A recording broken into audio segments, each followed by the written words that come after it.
Hello. Okay, you should be able to hear me and see the desktop by now. Okay. Does everything seem fine? Yep, everything's Yep. looking good. Okay, good. And I have my speakers on. Everything seems ready. Let me just bring up a window. Okay.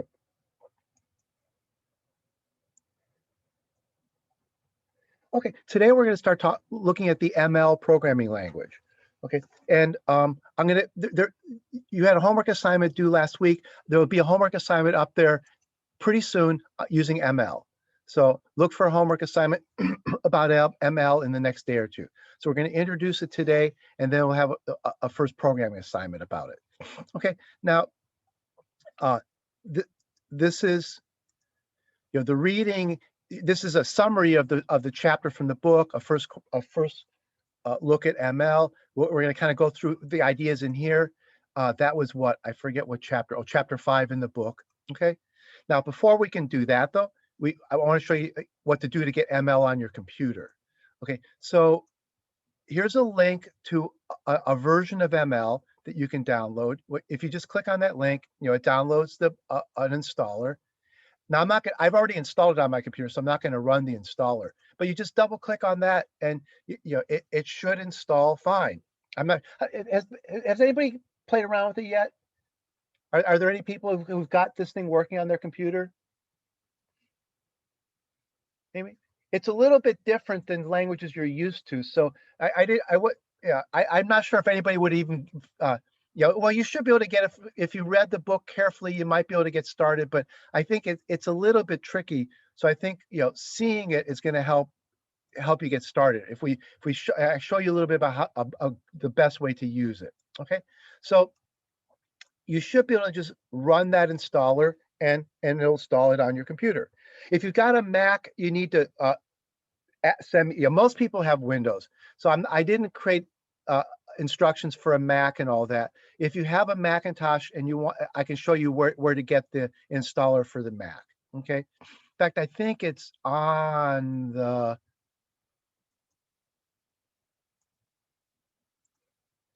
It probably is right up on their website. Yeah. See, it's for Mac OS. There's the version of it. Okay. I don't have a Mac to test it on, but it's the same website. See, we're using this Windows version. This is the Windows version. I just have a link to that thing there. And if you have a Mac, you probably want this one, the 64-bit one, probably. Okay. All right. So again, if you have any problems, let me know, but that should be that one there. Okay. All right. Now, so you run the installer. Okay. That puts a shortcut to the programming language in your start menu. Okay. Now, the shortcut's not in my start menu because I installed it on a different user. I was logged in as a different user when I installed it. So it would normally be under the letter S. Okay. There would be a letter S here for SML. This standard ML from New Jersey. It's got a weird name. The language is ML, but the version of it we're using is called SMLNJ, standard ML from New Jersey. Somebody from New Jersey wrote this a long time ago, and it's stuck with that name for a long time. Okay, standard ML from New Jersey. Right. Now, what I did is I made a copy of the shortcut. The shortcut that was in the start menu, I put a copy of it on my desktop. Okay, so I have this shortcut on my desktop that I grabbed out of the start menu in my other user account. Okay, and if I double click on that, I'm in the programming language. The programming language has what we call a read eval print loop. This is referred to as a read eval print loop. It reads a line of code that you type. Like I'll create a variable. So I say val x equal 6 semicolon. That's a statement in the language. It reads, when I hit enter, it reads it, it evaluates it, and it prints out the result. So it print out the result that you've got a variable x that's 6. So if I do this again, now it's going to read. When I hit enter, it reads x, evaluates it, and then prints the result. Okay. So that in general, that's referred to as a REPL, REPL. Okay, there's all kinds of REPLs on the internet. REPL stands for read, eval, print, loop. And it's a loop because it just keeps on doing things. Lots of programming languages these days are built around a REPL. Java and C++, well, Java has a REPL. Yeah. If I start up Dr. Java, famously it has a REPL in Dr. Java. Most people don't use Java that way, but if you go over here, this is a Java REPL. Okay, I can type in a line, int x equal 5.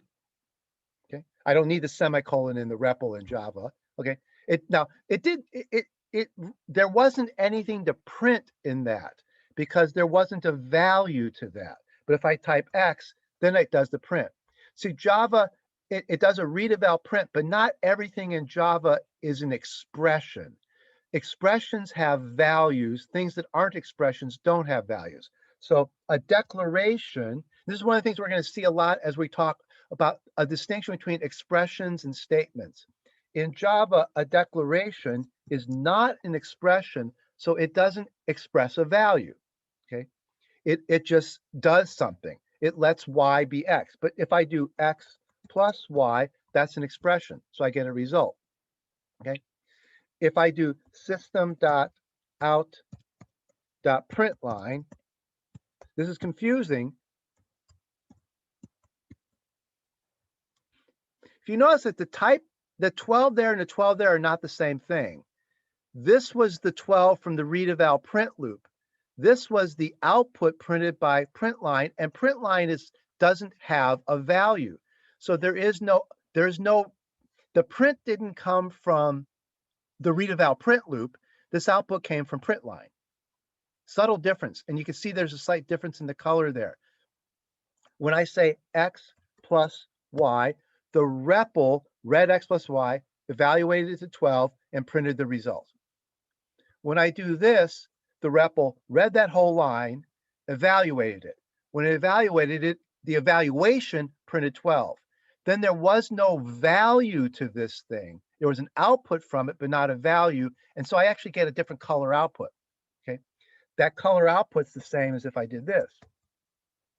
Oh, no, I'm sorry. It isn't the same thing as a string. Okay, that was a string output.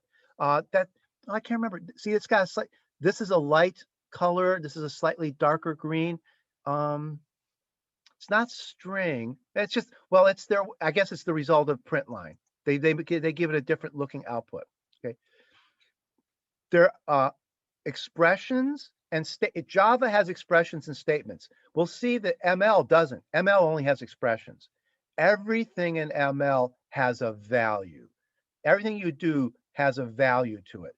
In Java, not everything you do has a value. Here's what I mean. This is the most famous example of what you mean by that. Okay, x plus int z equals 4. That doesn't make sense in Java. Okay, doesn't make sense because there's nothing here on the right. There's no value there. This creates a variable named z and sets it to 4, but it doesn't give you back an answer. There's nothing to add to x. Okay, so you get an error here. Okay, if I go over here and I say, okay, I can create a val z equals 7. Okay, now watch this. I can do z plus val w equal 14.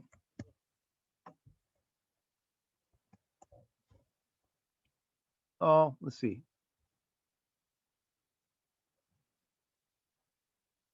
Oh, it didn't. Okay, so ML doesn't let you do this either. There are languages where the declaration does. Let's see.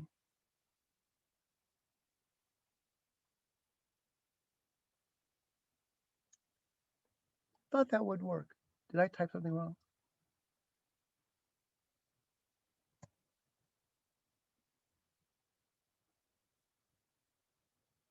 No, it didn't like that. I thought it did. I thought it because that val does have a value.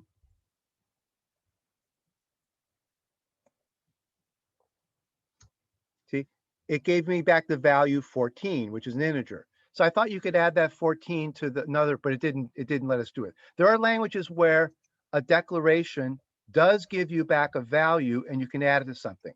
But in Java, that doesn't have a value. It's what we call a statement. This has a value. The value of it is what, 5.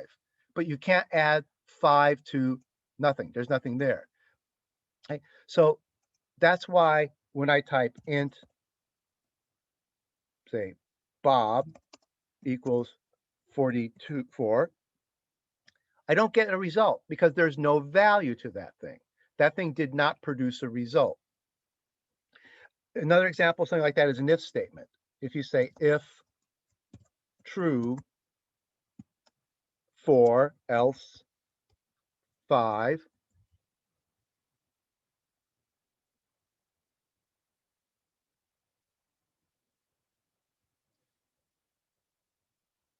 oh, and you see, I got an error. See, if doesn't return a value. Okay. Over here, if true 4, else 5. Ah,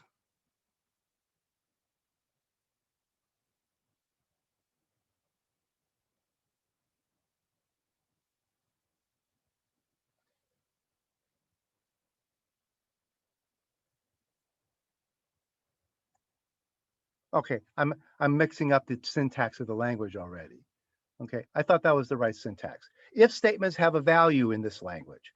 Okay, when I get the right, we'll get to the syntax. When you type it in correctly, an if statement has a value. So it's going to either give me back, this one should give me back 4.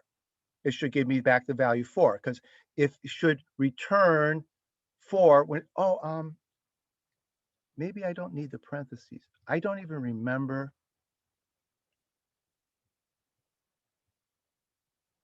Oh, we'll get to it later. When you work with too many languages, it's real easy to get mixed up with the syntax of all of them.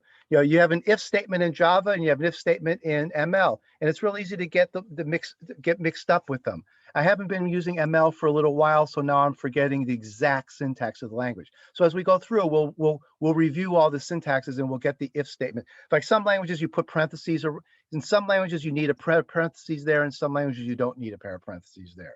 Some languages, you would write something like if true then 4, else 5. Some languages the book look like that. Okay, you would put the word then instead of, say, something like a pair of parentheses. So I'm forgetting exactly the syntax for if statements in ML now. Okay, all right. So ML is a REPL. That's the main. Now the main way of using ML is through the REPL. Okay. In the case of Java, the REPL is convenient for testing ideas, but the main way you use it is through files, which in Dr. Java, you would put the file up here, then you'd compile it and run it. Okay. Now, in a minute, I'll show you how to use files in ML, but you don't have to use files, but it is the most convenient way to do things. You want to put your code in a file and then run the file through the language, and we'll see how you do that in a second. Okay. Now, okay, I didn't want to close that. Okay, so the REPL is where you type lines of code. The easiest thing to type is an expression, like an arithmetic expression, 4 plus 6. Okay. Oh, and you have to put a semicolon at the end of the line. So I should have put a semicolon at the end. Okay. If you type something like 4 plus, that's not complete. See, the equal sign means you haven't completed your expression yet. 4 plus 7. See, I haven't completed it yet. Semicolon completes it. So 4 plus 7 is 11. Okay. So you can break your code up over multiple lines. When you hit a semicolon, that completes the expression. Okay. 4 times 5 plus 6. Okay, that's a complete expression. So I can type it. And notice that it tells me back the value. Now, this little it thing is, we'll say in a minute what it is. It's kind of quirky, but the value of it is the last thing you typed in. So the value of it is 30, which is an int. ML always tells you the type of what you typed in. So if I type in a string and hit in semicolon, it tells me that the value was cat. See, it's just a constant. That's a constant string. That's a constant int. This is a constant double. Doubles are called real in this language. There is no double in this language. Int for integers, real for what we think of as doubles or floats, string for strings. Luckily, strings are just like they are in Java and C++. They're between double quotes. Okay. Cat. The concatenation of strings is not plus. Okay. It's not plus. ML is more careful about symbols. Like in Java, you can just say cat plus dog. Oops, forgot the string. Okay, now that plus means concatenation. This plus means addition. This plus means concatenation. And this plus means concatenation. Now, sometimes, notice how many different things Java is doing. String plus string, integer plus integer, string plus integer, integer plus string. Here's going to be double plus string. Okay. Here's double plus integer. So the plus symbol works for all kinds of types. Okay. ML is more restrictive. It doesn't want to do something like that. So for example, like it's not going to use the plus symbol for concatenating strings. It has a wholly different symbol for that. It's the up arrow symbol. Okay.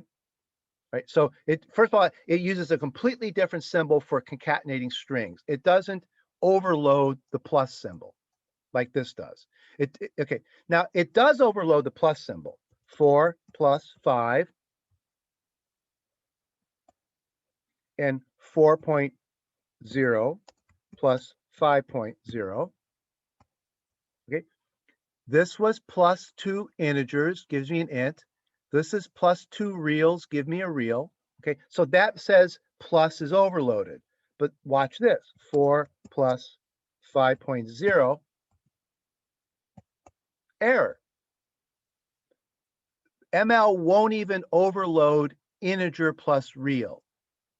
Okay, remember Java took the plus symbol and just overloaded it like crazy. String plus string, string plus int, string plus real, real plus int, real plus string, string, it just overloaded plus almost every way you can imagine. Okay, and there's actually more of those. You could dog plus care. Okay, that's another plus. That was dog plus, that was care plus string. Here's double plus string. Now, what the heck did that? See, this is one reason why ML doesn't want to do this thing. If you go crazy on overloading, you can actually start getting results that nobody knows what they even really meant. What was 7.45 plus the character C? How did it get to be that? Okay, yeah. If I add int, where did that come from? Okay, yeah. And isn't it the integer value of C though? Like, yeah, it took the now. Why did it take the letter and make it an integer there? But in other places, like why didn't it do that with this? Notice how, see, the trouble is that you start getting into arbitrary things. This took an integer and added it to a char. Somebody said when you add a char to an integer, the char should switch to an integer and become its numeric value. Okay, and that gave us this. when I add a char to a string, the char stays a string. Okay, it didn't. Now, but on your hand, if I add an integer to a string, it concatenates the integer on the end of the string. See, if I add an integer to a string, okay, so why didn't they take that and make it an integer and concatenate the integer on the string? Why did they take that and make it an integer? They took that and made it an integer and added to this. Well, then consistently, wouldn't you take that and make it an integer and concatenate it onto this? But if this is a string, they take this and leave it a character and concatenate the character. ML doesn't trust this kind of stuff. The designers of ML, and there's actually more modern languages are leaning in the direction of ML. Rust is like this also. This kind of crazy overloading ends up causing bugs because it's not at all clear what the rules should be. Like, why did char sometimes stay a char? Why did char sometimes become a string? Why did char sometimes become an integer? Who decided on what logic? Okay. Oh, let's see. I don't know what happens if you add two chars. I don't even remember what it does if you add two chars. What did it do if you add two chars?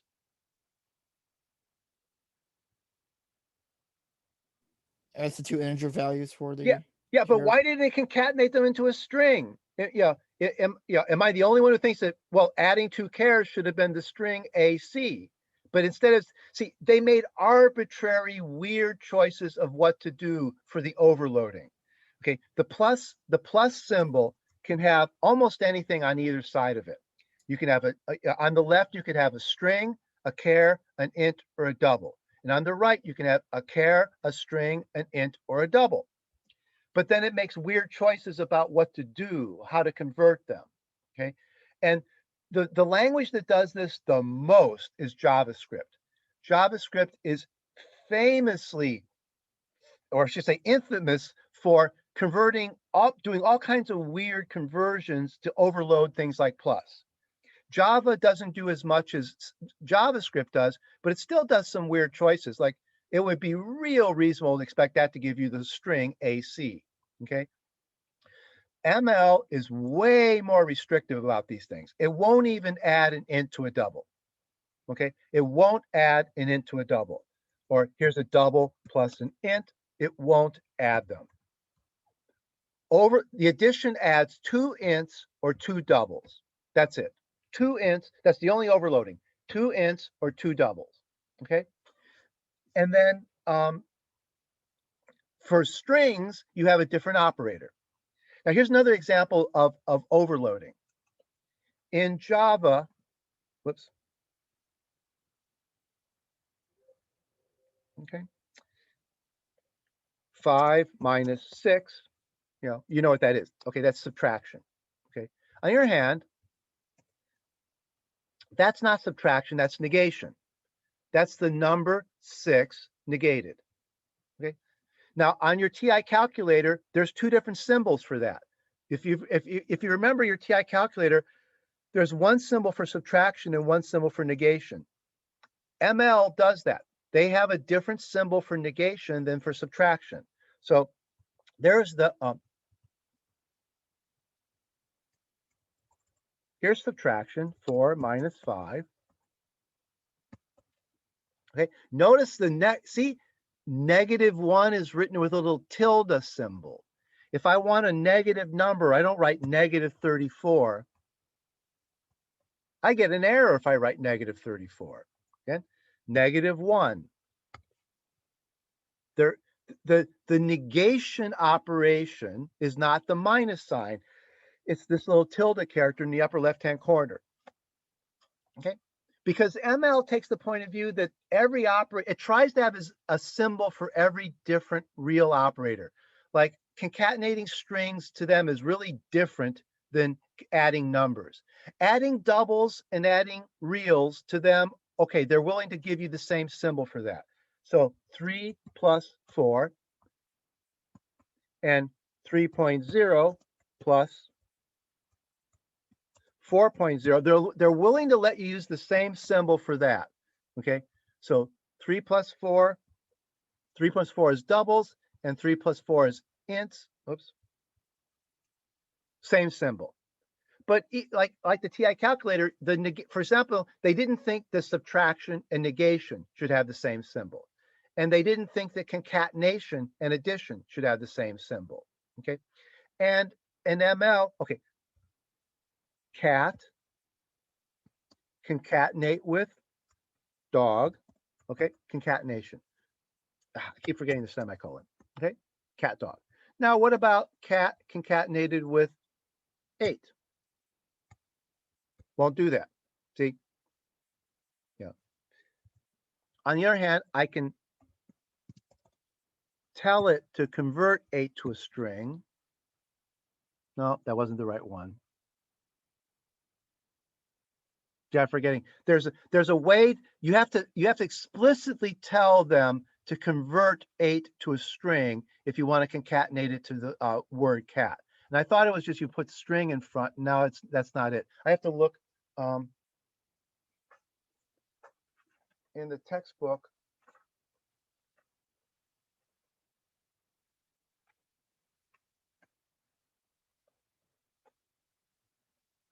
I thought they had a table. I'm trying to remember. I thought I saw it. Oh, here it is. Oh, I looked it up in the book.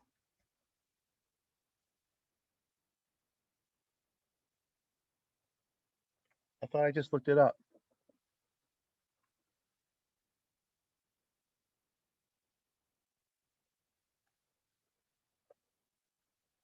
Oh, ST. Oh, the STR.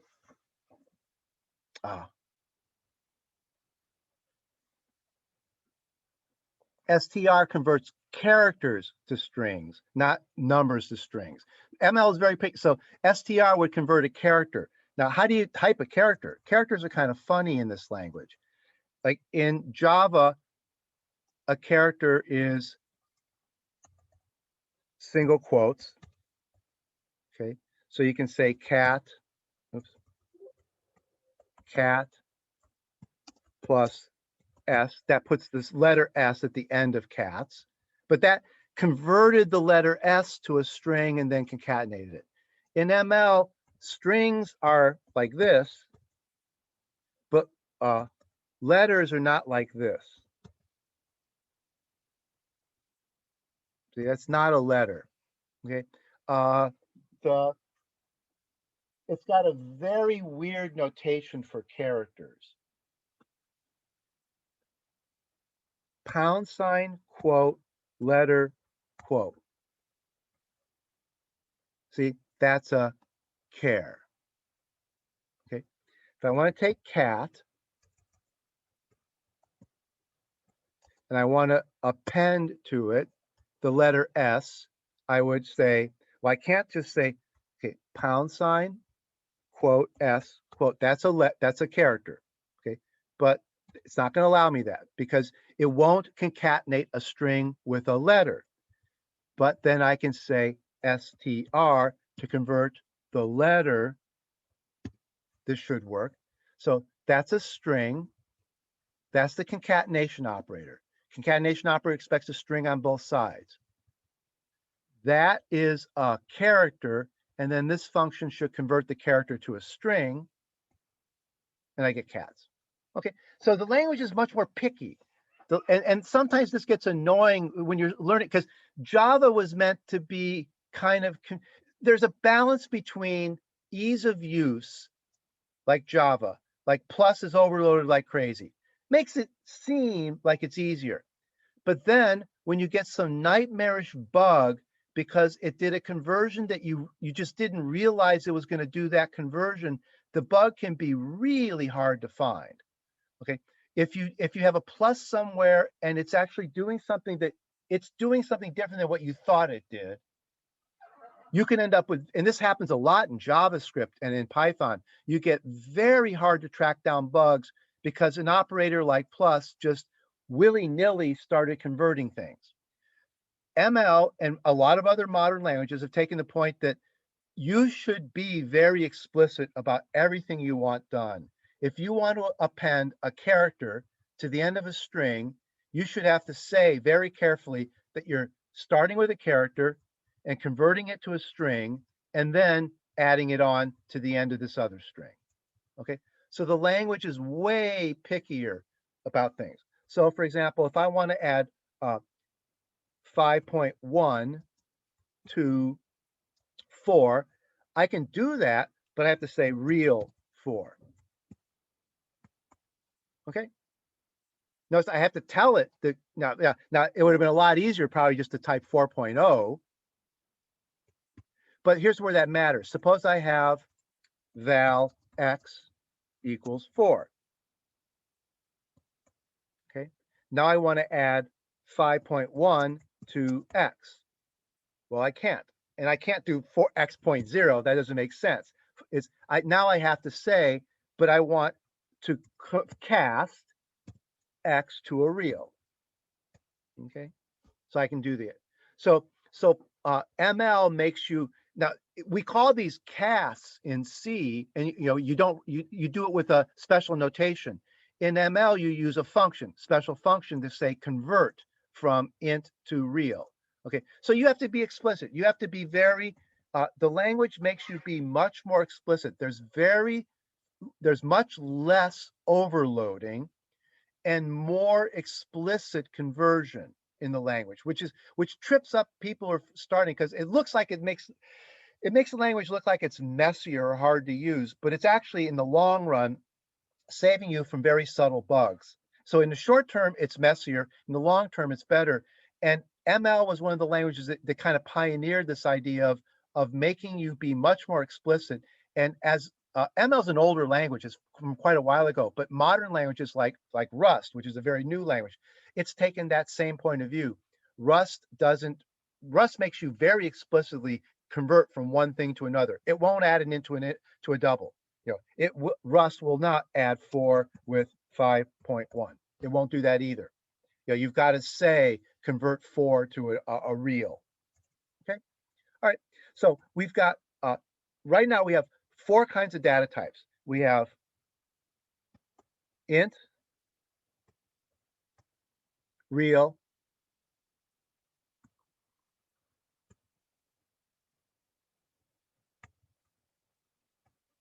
char, string. Int, real, char, and string. Okay. And then we also have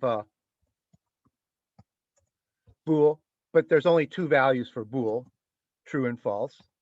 Okay. Okay. So we have int, real, char, string, and bool, and those are enough. Those are enough data. Those are the primitive data types. Okay, those are the primitive data. Int, real, char, string, and bool. Those are pretty much the primitive data types.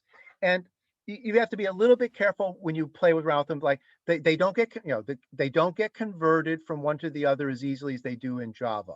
Okay, so char doesn't have you can't add a char to a number like you can in Java. You can't add an int to a real like you can in Java. You have to convert the int to the real to be able to add it to the real. Same with string. You can't just tack on a number at the end of a string. You have to do something to the number to convert it to a string. Okay. I have a question. Yeah. Did you say the pound symbol is the symbol for char? Well, it's weird. Did you notice real carefully? It's pound, quote, then the letter, close quote. Now, what if I put 2 letters in there? That shouldn't work. It shouldn't work. But it's the weirdest notation for a char I've ever seen in any language. Why they didn't just If you just do like F in double quotes, then does that make it a string? Yes. Yeah, Okay. without the pound sign in front of it. So F in double quotes is a string. And of course, if it's a string, I can put a letter next to it. Okay. But the character symbol is just weird. Pound sign, double quote of all things, then a single letter, then close quote, and that's the char, the ampersand symbol. See, it's the ampersand symbol. But I had to type 1, 2, 3, 4. I mean, why? I have no idea if they had some good reason for not just doing, they use double quote for strings, why they didn't just use single quote for characters like everybody else in the world does. Okay, notice if I do single quote, something's weird here. Like the semicolon didn't even end my string. Notice that, I had to type a bunch of semicolons. I don't even remember what single quote means in this language. But the single quote really kind of messed things up because the semicolon didn't even end the line. So let's say it again. If I do single quote for single quote, semicolon, that's not the end of the line yet. Another semicolon, not quite there yet. Another semicolon, I finally get an error message. Okay. I don't remember what a single quote means in this language. Offhand, oh, I do. Oh, I think I remember one use of it, and I think I know what it. Yeah, we'll see in a little while what the main use for single quote is. Yeah, we'll see in a few minutes what the main meaning of single quote is. Okay. All right. All right. So we've got our ability to create constants. We know we have constants in this language, and the way you create variables is you say val. You don't use the word int. You say val. Okay, val x equal 6.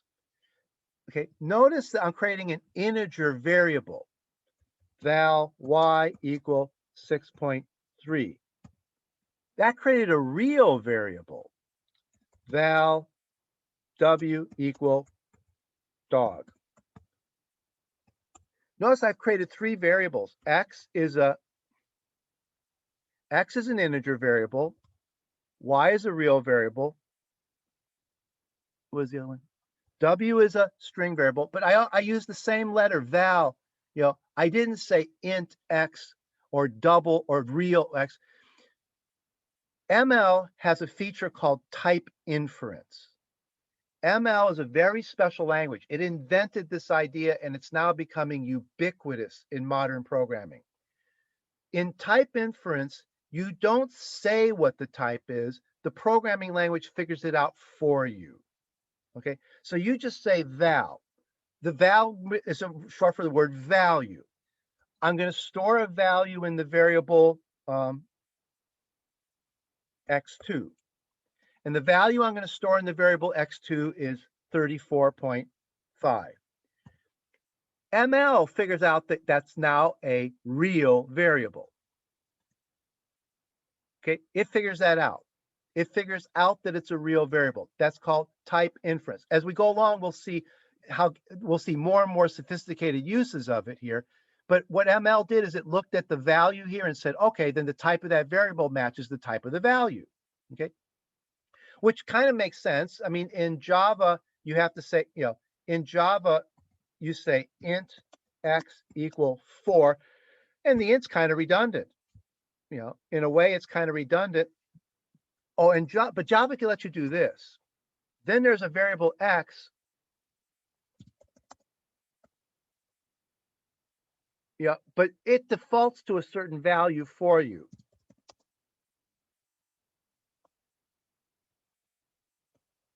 Okay, you can't do that in ML. You can't just create see the type inference won't work now. Val x.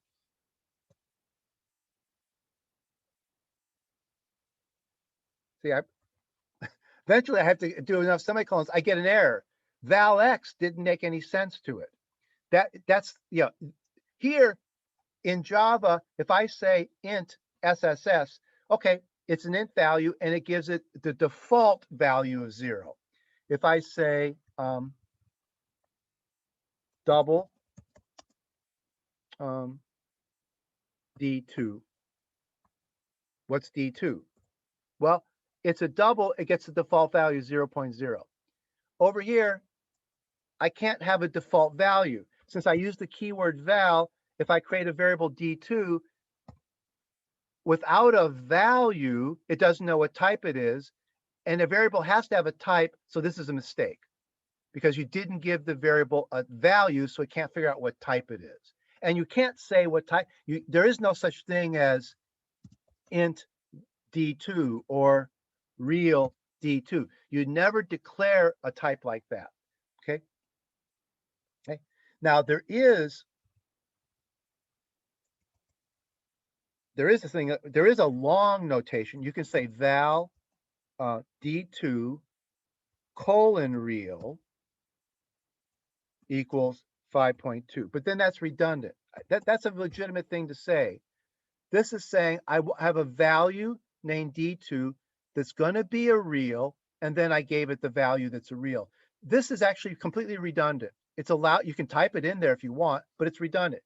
This is me declaring the type, but the language will figure out the type from over here, which we call type inference.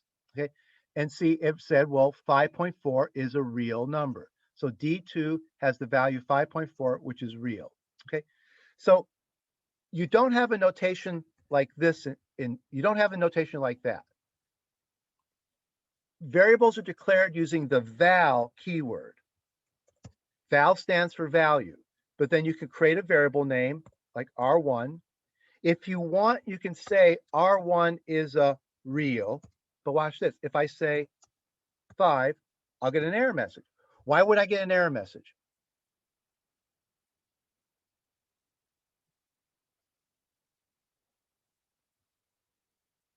What's wrong with that little piece of code I just wrote?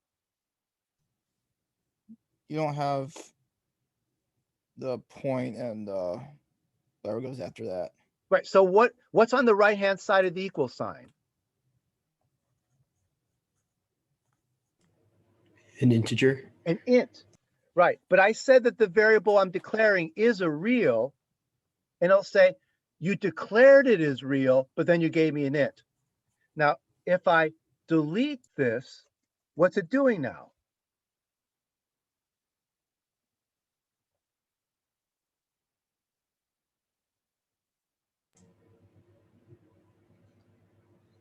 What's Inferencing that? the type as integer.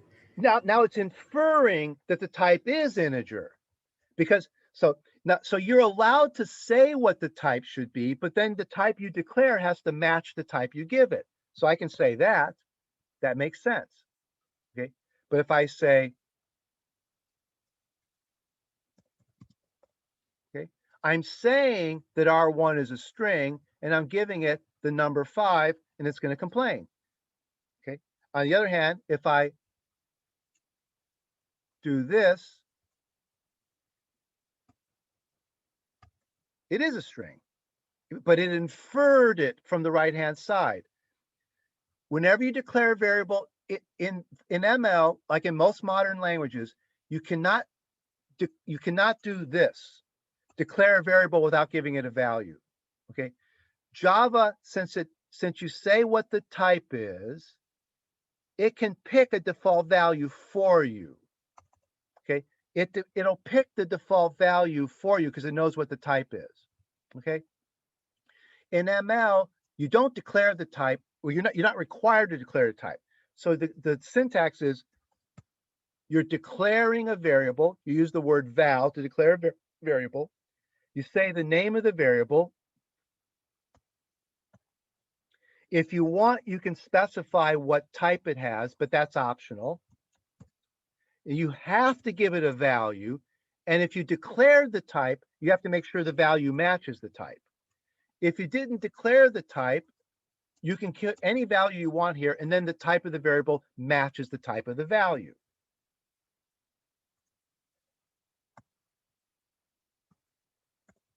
Okay, so there I'm declaring x5 to be a char because I gave it a char value. Okay, so the syntax is the keyword val, which stands for value, the name of the variable, an optional type for the variable, which comes after a colon, an equal sign, and then a value. And the value, if you declare the type, the value has to match the type. If you didn't declare the type, the value determines the type. Okay, right? So this is called type inference. And it's very powerful. This was actually one of the main discoveries of the ML language. It's one of the things that made ML so famous. It invented this idea of type inference. It's now become a part of Java, it's part of C++. Java and C++ didn't start out with type inference, but over the years, it has adopted type inference. And JavaScript is another example of a language that's adopted type inference. Okay, so Java now has something like this in it. Okay, all right, now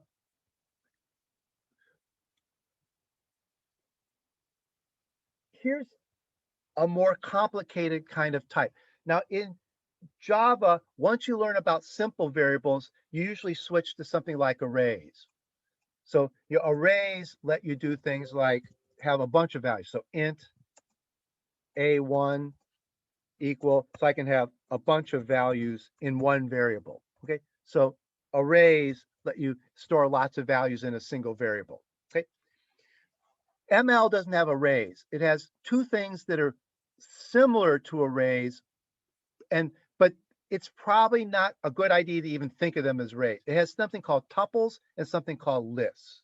Okay, all right, so val t equal parentheses 1, 2, 3 cat.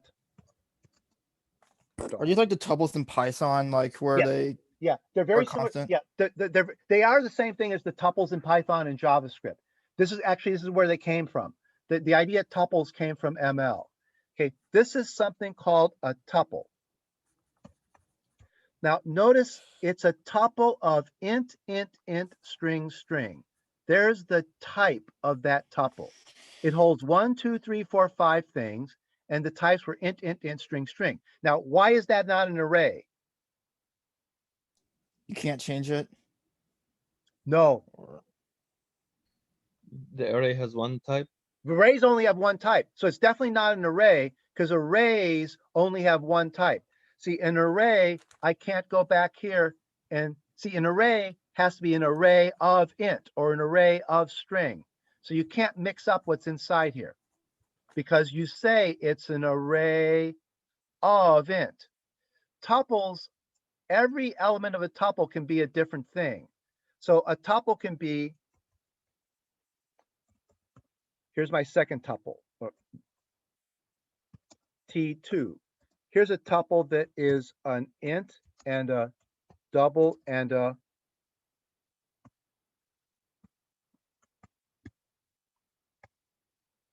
there's a tuple that holds three things and its type is int real char. Okay, so it's int real char. Okay, so that's one kind of composite or compound data type or a data structure. It lets me hold data in what's called a tuple. Okay, T1.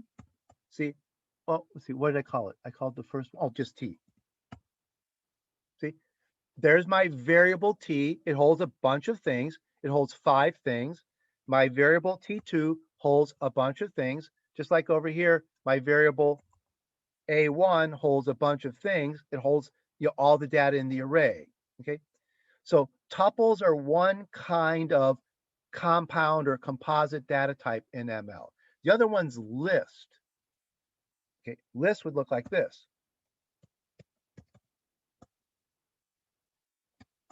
Okay, there's a integer list. Okay, so this is, now I didn't give it a name. I didn't put it in a variable. So I just declared, that's just a list literal. So that was an integer list. Okay, integer lists are a little bit like arrays because you can't do the following. You can't say,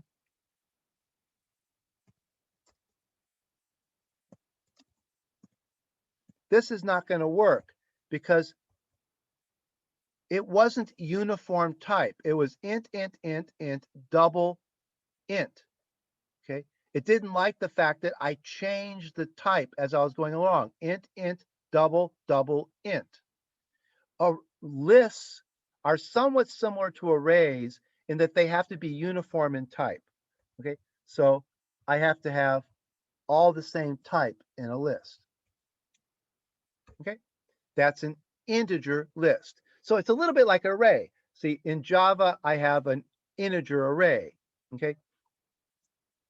But you can list, for example, in Python and JavaScript, they have something that they call a list that a lot of people think of as an array, because there's so much similarity between lists and array. And as we go along, we'll see that they're not the same thing. But in some languages, people blur the distinction between them. Okay, so an array in Java uses much of the same notation as a list in ML, but the list in ML is not an array. You should not think of it as an array. It just shares the property that it has to have all the same type. But we'll see as we go along that the list is fairly different than an array. Okay, right? So for example, well, one thing that is the list doesn't have, there is no index notation for a list. Okay, you can't ask for the 17th thing in a list. Like over here, I have A1, 4. Well, see, I have index notation. Lists have index notation. You don't have index notation for lists. Okay, let me give the list a name. So val L1 equal, I'll create a list. Okay, there's a list of integers. Okay,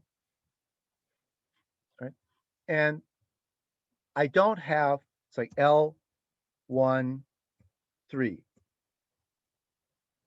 See, that doesn't make sense to it. There isn't a array-like notation for lists.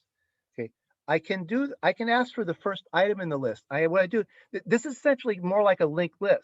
Like, remember, if you in data structures you learned about linked lists, they have a head and a tail.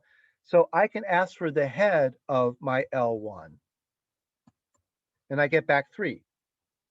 Okay, and I can ask for, I think it's TL. I can't remember. Oh, I can't remember if it's TL for tail. Yeah, there's the tail of it. Here's the head of the tail of my list.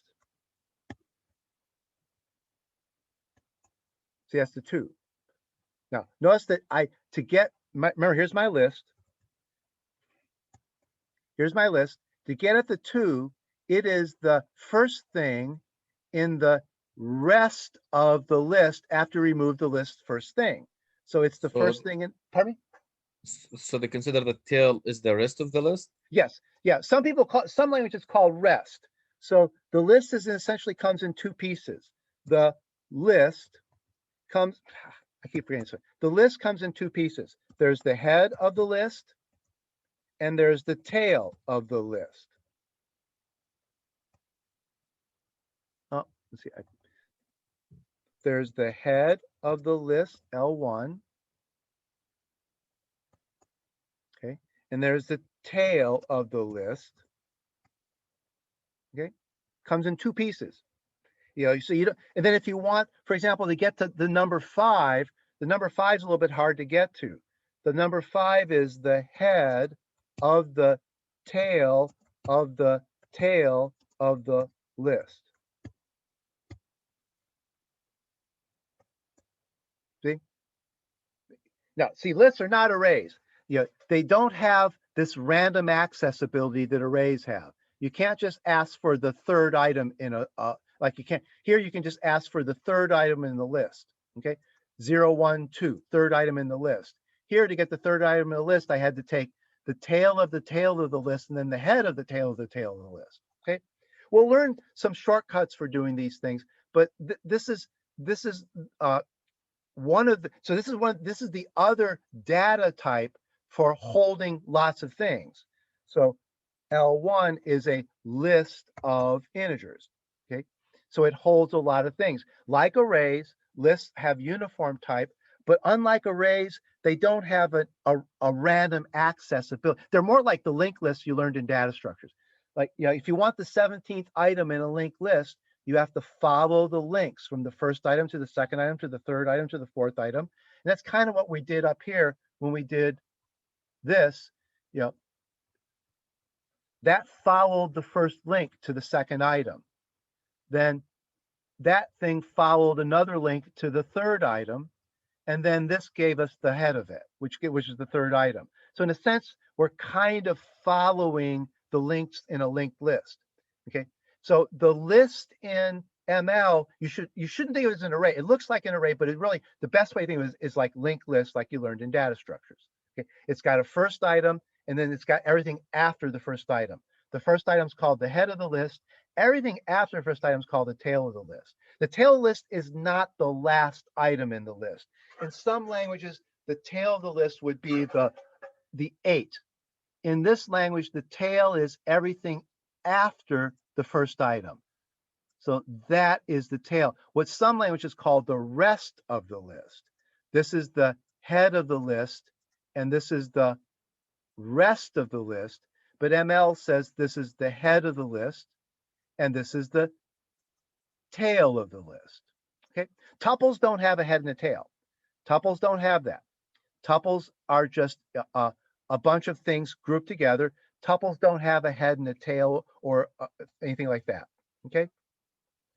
All right. So now in Java, after you learn about arrays, the next way that you can build more complicated data types is using classes. Then you have to say something like class X, Y, Z. I don't know if I can do, see. I don't even know if I can define a class here.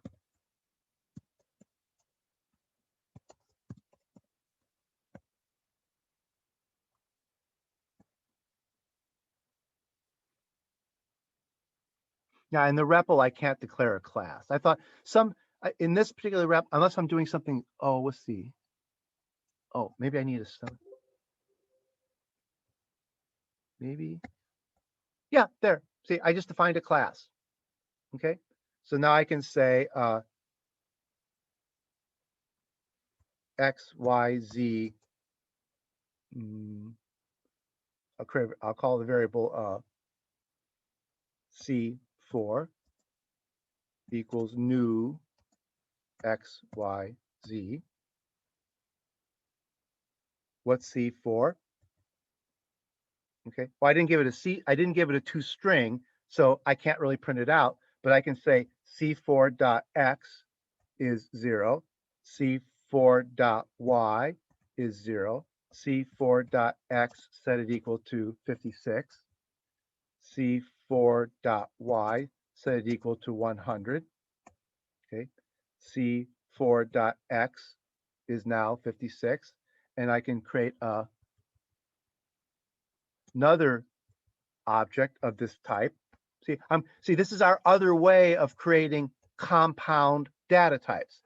An XYZ is really two numbers, an X and a Y. So C5.x is 0 and C5.y. Okay, so it's kind of cute that in the REPL I can create a little baby class. See, class XYZ is, and if I wanted to, I could type more code in here. I could give it a toString method. I could give it a constructor. So as long as I'm willing to type more stuff here, I could define a full class. Okay, so I have primitive data types, integers, doubles, and strings. Then I have arrays, and then I can build my own data types. So for example, I could have another class. I'll call it XYZ2. There'll be an int X, a double Y, and a string S. Okay, so now that type has 3 fields. And then I can create an XYZ2 item, call it X5, which is a new XYZ2 item. X5, well, I can't print it out because I didn't give it a toString method, but I can ask what's in the string part of it. The null, okay? I didn't initialize it, so it's not the empty string, it's a null pointer. If I want to put cat in there, okay, now cat is inside that object. Okay, this is not an object-oriented programming language, but we'll see that we can eventually learn to build up more complicated essentially compound data structures in this language. What is the equivalent of something like this in this language? Well, eventually we'll get to that. Okay, so in Java, we have primitive data types, arrays, and then we can define classes in their objects. Over here, we have primitive data types, tuples, and lists, and then eventually we'll see how to build the equivalent of what are the classes over here. We'll see how to build something like classes over here. Okay, now let's see what we got. The next most important thing is okay, so we've talked about data, value, we talked about values. Think about it. So values, 56 is a value. 56.8 is a real value. Dog is a string value. Okay, then you want to give names to your values. So then you say val R5 equals. Okay, so you want to give names to your values. So then you have variables. So we have values, then we have variables that we use to give names to the values. We can build up complicated values by using, say, tuples.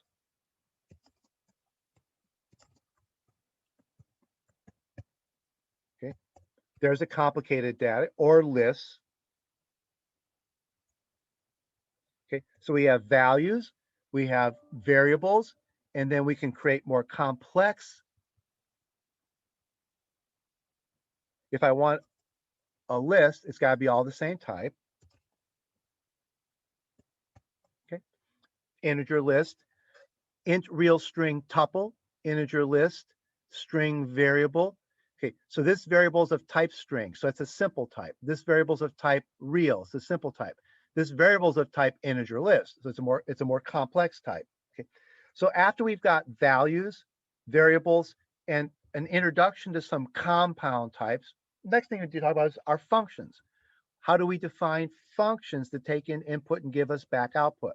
Okay. If you go back over here to Java, one of the problems in the Java language is there's no way I can define a function in this REPL. Okay, that's not quite true, but the thing about Java is functions have to sit inside of classes.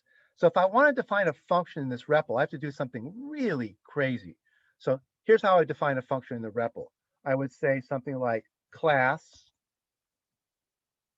F, which is a class with a public static int F int X 3 times X plus 5 semicolon. I have to keep, oh, I'm missing a curly brace here, a curly brace there. So there's the body of the method. That's the only thing is my class. So I think I can close my class now. So I've defined, if I did this right, I've defined a class that only holds one public static method. See if I did that syntactically right. I meant, oh, I forgot to say return. You have to return that. Let's see if that fixes it. There, okay. Now I can call my function. F dot F of, say, 5. All right, that's weird, okay?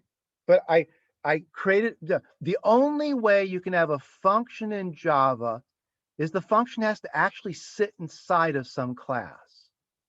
This is actually one of Java's little problems, is that functions don't exist on their own. They only exist as members of classes. Over in this language, I can just create functions. So you say function F of X equals, say, 3 times X plus 5. See if I did that right. Okay, so I've got a function. F is a, now see, I'm told what the type of it is. It's a function that takes in an int and returns an int. Now notice I didn't say any of that. There's the type inference. See, over here, I had to say that f takes in an int, returns an int. Then I have to say return this value. Notice how much verbiage Java has to describe a function. I have to tell you the type of the inside, the type of the input, the return type. I have to say return. I have to do this public static over here, and I have to wrap it in a class definition. Then I call the function by class name, f, then its input. Okay. Over here, I just say fun. Notice I changed from the val syntax. When you declare a function, instead of saying val, you say fun. So fun f of x equals 3. And then I can call it by saying, now here's how I call it, f of 5. Or f of 7. Notice there's no parentheses in the function call. If I want, I could put parentheses in there, but they're not needed. In fact, I can put them in a different way.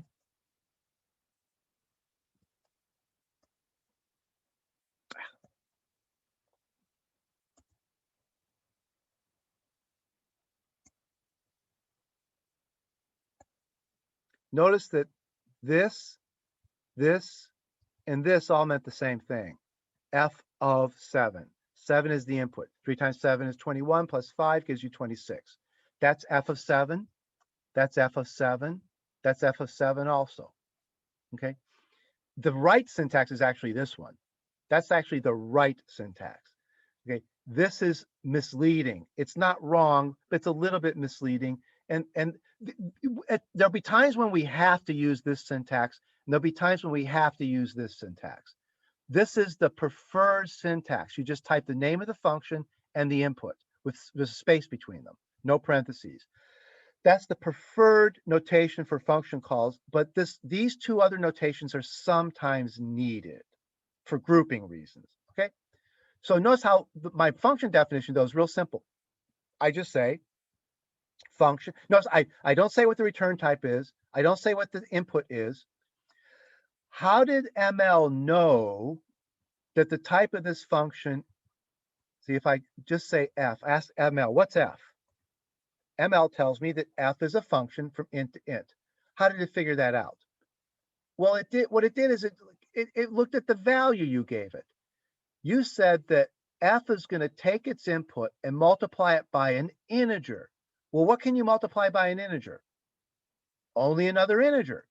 So x must be an integer.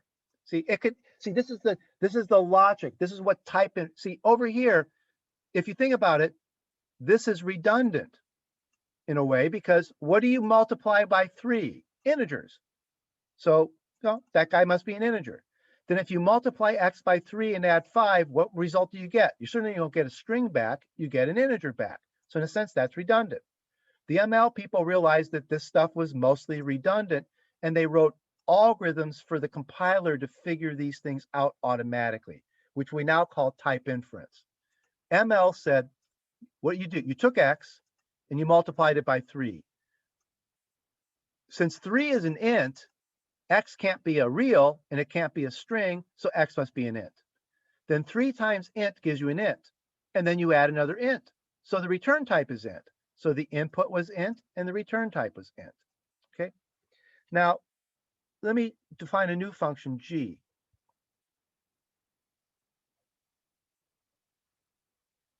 I'm going to put 0.0 here. Whoops.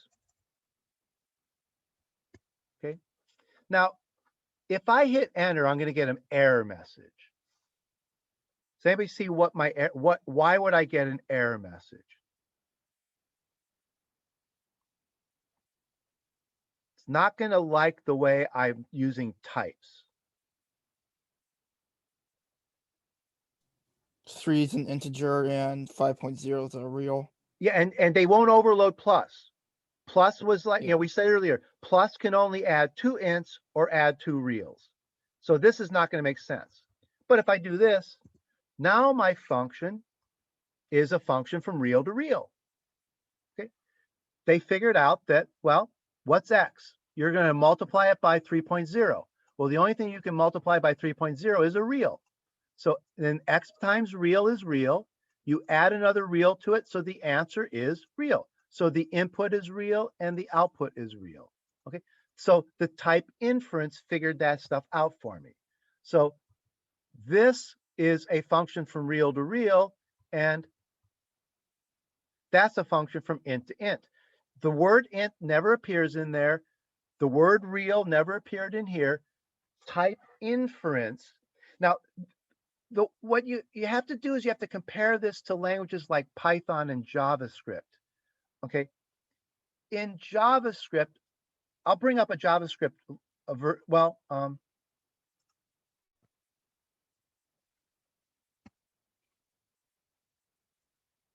Here's a JavaScript REPL.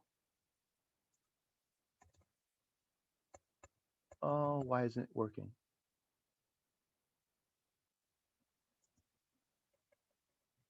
Okay, forget this one. Try Chrome.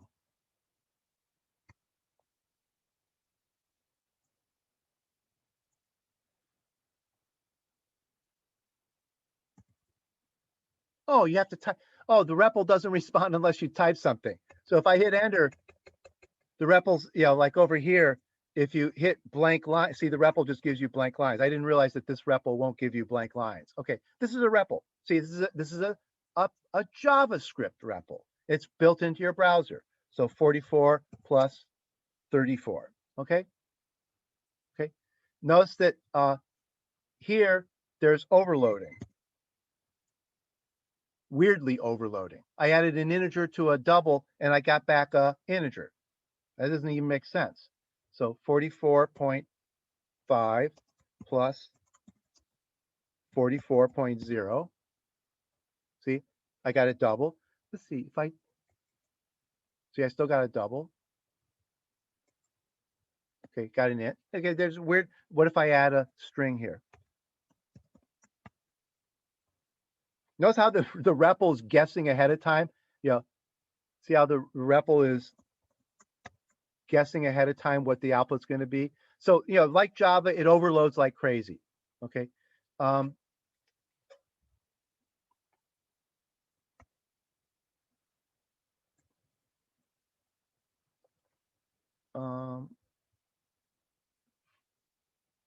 I can define a function here.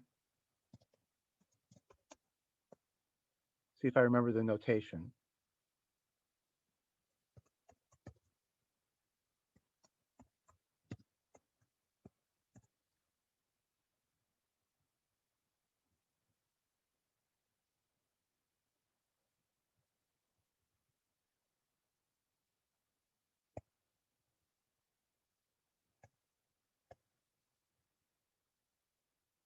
Okay, f of 4.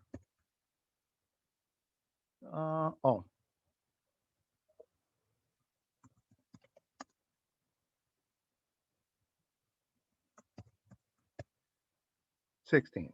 F of 30. 94. F of cat. Now I got an answer. Notice that I got an answer. This is one of the problems with JavaScript. I gave my function f the string cat, and it gave me back an answer. Now the answer is a little bit weird. It's not a number, but I did not get an error. Okay. Notice that now this is not type inference. See, that function definition looks a lot like this one. This is real important to understand the difference here. This is type inference. This is actually messed up. What this is saying is that x can be anything. And what it's going to do is going to try to multiply x by 3 and then add 4 to it. It's going to try to. Okay, and if it doesn't succeed, it'll return not a number. But it's going to try to take whatever your input is, multiply it by 3, and add 4. Like if I change that function definition a little bit, if I get rid of the multiply, just do the addition. F of 5 is 9. F of cat is cat 4. See? It now made sense of a string input. This function doesn't take in ints and return an int. This function takes in anything you feel like. So let me give this function a list input.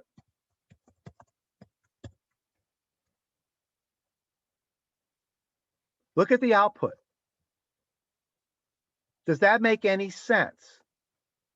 I gave it 1, 2, 3. It gave me back 1, 2, 3, 34. Have you ever heard the expression, what TF?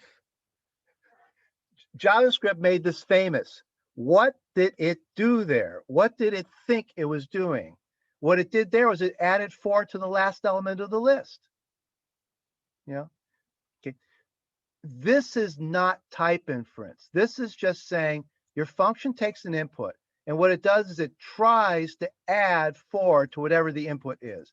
And no matter whatever the input is, it tries to somehow add 4 to it. There is no type involved. Okay, over here, we have type inference. This thing is a function that takes, now the compiler decides that X must be an int and it returns an int. Okay, so the compiler decided that. If I do f of cat, I'm going to get back an error message. This function doesn't take in cats. Okay, JavaScript's weird, actually.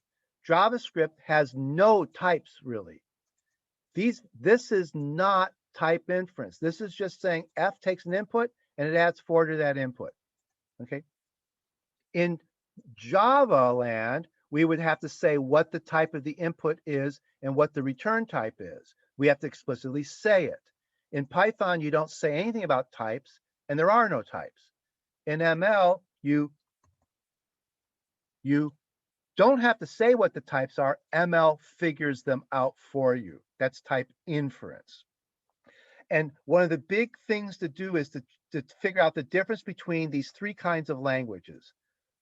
Java with its type declarations, JavaScript with its weird, whatever you call, with this, what is called untyped, or what's the other word they use for it? There's a couple different words for this kind of thing. It's sometimes referred to as untyped. Some people just call it scripting language, but that phrase is used really poorly.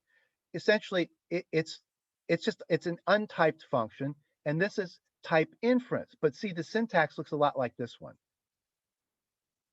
ML syntax looks surprisingly like JavaScript syntax, because you just say function f of x is 3 times x plus 5. Function f of x is return x plus 4. Okay, yeah, you use a very similar syntax, but the meaning is completely different. No types over here, type inference over here, and in Java, type declarations. You have to explicitly declare the types. And one of our goals is to learn how these different kinds of languages work. Languages like Java, languages like JavaScript, and languages like ML. And ML is becoming the modern way to do things. Java is moving away from this. Java is eventually moving away from this explicit type declarations to more ML-like type inference. JavaScript's kind of stuck. JavaScript's stuck with this. But on the other hand, there's TypeScript, which is a modernization of JavaScript, and TypeScript acts like ML. It does type inference. So the TypeScript language is a version of JavaScript that acts more like ML. Everyone wants to move in the direction of languages like ML. That's considered, even though ML existed before JavaScript did. ML's a much older language. ML's older than Java and older than JavaScript. It was invented before either of these languages. But the people who invented these languages weren't aware of how good ML was, and it took years for them to realize that they should have been paying attention to ML a long time ago. So after the invention of Java, they're making Java move in the ML direction. And the same with JavaScript. After having invented JavaScript, they're now moving JavaScript in the ML direction, in the direction of this type inference. Though it's real painful and it's taking a long time. Okay, so we'll quit there. We'll go on Thursday, we'll play more with functions. Okay, and we'll talk more. We're going to play more with functions and start talking about types, and that'll finish this chapter 5. Okay, all right. Okay, so I'm going to go ahead and quit and play around with ML.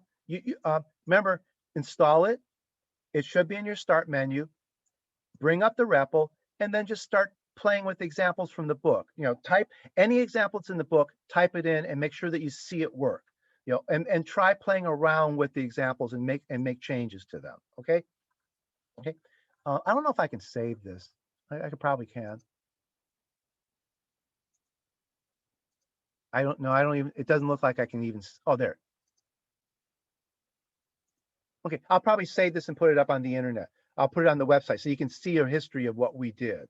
Okay. And if you want, you can try things back out again. Okay. So I'm going to quit there. And on Thursday, we'll do more examples of functions, and we'll talk more about types, especially about tuples and lists. We'll say a lot more about tuples and lists. Okay. So meet again on Thursday. Bye.